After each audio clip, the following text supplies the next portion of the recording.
Bonsoir, bonsoir, bonsoir à toutes et à tous. J'analyse pour vous la paire GBP Aude en live de A à Z. Nous sommes ici donc en mensuel. Je commence toujours par le mensuel.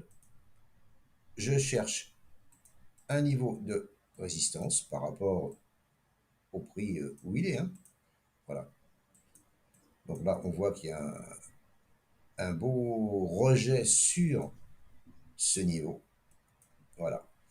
Mais je vois que la tendance est haussière en hebdo et en mensuel, selon mon indicateur, hein. Et ça n'engage que moi. Mon indicateur, c'est EMA 7, SMA 20 et SMA 200. Le prix est au-dessus de la 7, de la 20, de la 200. La 200 se retourne gentiment, difficilement. Mensuel. Je passe en hebdomadaire. Ah, oui, je passe pardon, en hebdomadaire. Je clique là-bas, je clique pas sur le bon truc. Hebdomadaire. Hebdomadaire, qu'est-ce que je vois? Je vois que la tendance est haussière, au-dessus de la 7, au-dessus de la 20, au-dessus de la 200. Mon indicateur me le disait, ce n'était pas la peine que j'aille voir. Et que le prix est en train de travailler cette résistance. On est d'accord. Cette résistance, pour l'instant, elle tient. Parce qu'on est encore dedans. On est encore dedans. Parce que là, elle a été cassée et réintégrée. Si vous regardez en mensuel, elle n'est pas cassée, hein. Donc il faut attendre en mensuel qu'elle soit cassée. Pour prendre un trade mensuel, j'entends. Donc je reviens, je descends en hebdomadaire et je vois que cette résistance, c'est bien une résistance. Je descends en journalier. Je descends en journalier. Voilà. La tendance est neutre selon mon indicateur. Là, ici, vous voyez. Neutre, pourquoi? Parce que le prix est sous la 7, sous la 20, et que la 7 est sous la 20. Mais neutre parce qu'on est au-dessus de la 200. Donc ce n'est pas baissier. Attention, c'est pas baissier. Neutre, c'est pas baissier, hein. Ou c'est pas haussier, vice-versa, si vous êtes dans une autre tendance, hein. Voilà. Donc là, je vais privilégier des achats vu que les grandes UT sont haussières. Jusque-là, vous me suivez. Mais je vais attendre que ça se retourne en petit UT. On est d'accord. Donc là, je privilégie des achats. Ok, je descends en H4. Je regarde comment ça se passe. En H4, on est au-dessus de la 200. C'est neutre. Neutre, pourquoi? Parce que la 7 est sous la 20 et on est au-dessus de la 200. Donc là, neutre. Neutre. Excusez-moi d'insister, c'est pour que vous compreniez bien ma façon de voir les choses, hein. Voilà. 4, H4, neutre. Neutre. Pas baissier, pas haussier. Neutre. Donc, si je veux prendre un trade en H1 ou en M15, qu'est-ce que je fais? Donc là, on retrouve le support. Si je veux prendre en H1 ou en M15, qu'est-ce que je regarde? Là, moi, ça me saute à l'œil, je vois une compression. Des plus hauts plus bas et des plus hauts plus hauts. Donc là, je devine, et vous serez d'accord avec moi, je pense, je devine ici une compression. Voilà. Bon, je vous l'ai dit, hein, je fais tout en live devant vous, hein, j'ai rien préparé. Voilà. Donc là, moi, je vois, ou je devine, ou je crois à une compression. Tac, tac, tac, tac, tac. Là, le prix, ça se serre, ça se serre, ça se serre. À un moment, ça va exploser, à la hausse ou à la baisse. Mais vu que les grandes UT sont haussières, je vais privilégier des achats. On est bien d'accord. Maintenant, je descends à M15 pour prendre ma position.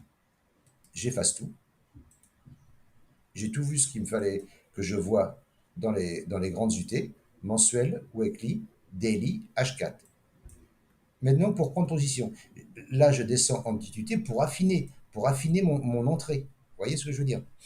Qu'est-ce que je fais? Je vois donc, pareil, une compression.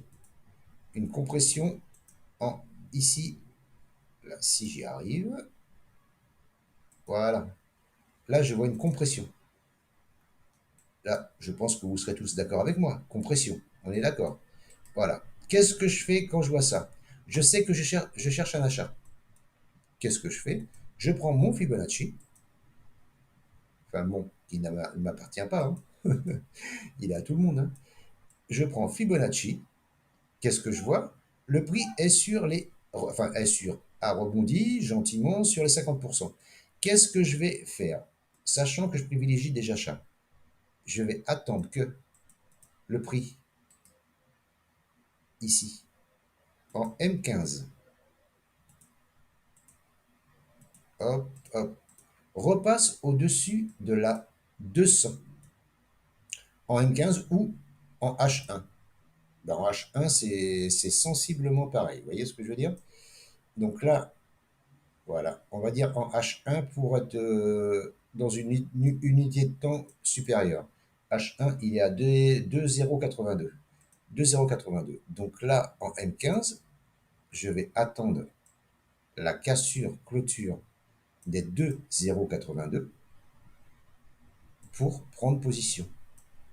Et là, je vais être rassuré parce que une impulsion, une correction, et pour moi, il y aura continuation.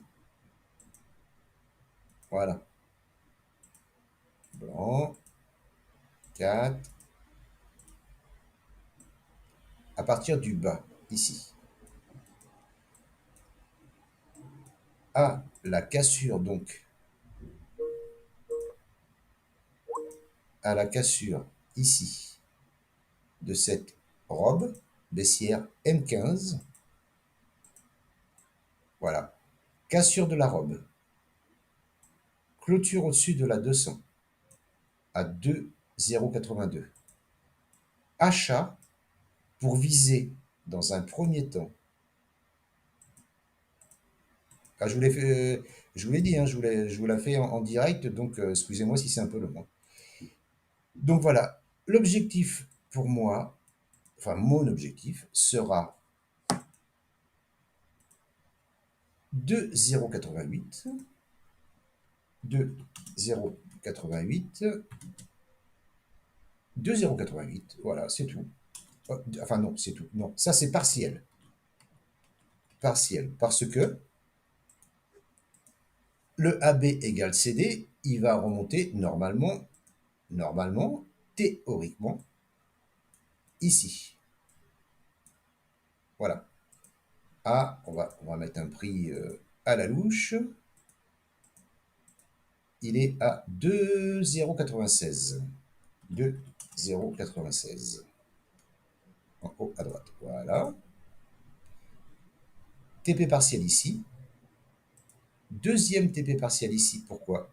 Parce que moi, je travaille beaucoup avec Fibonacci et je vise toujours les moins 0,272.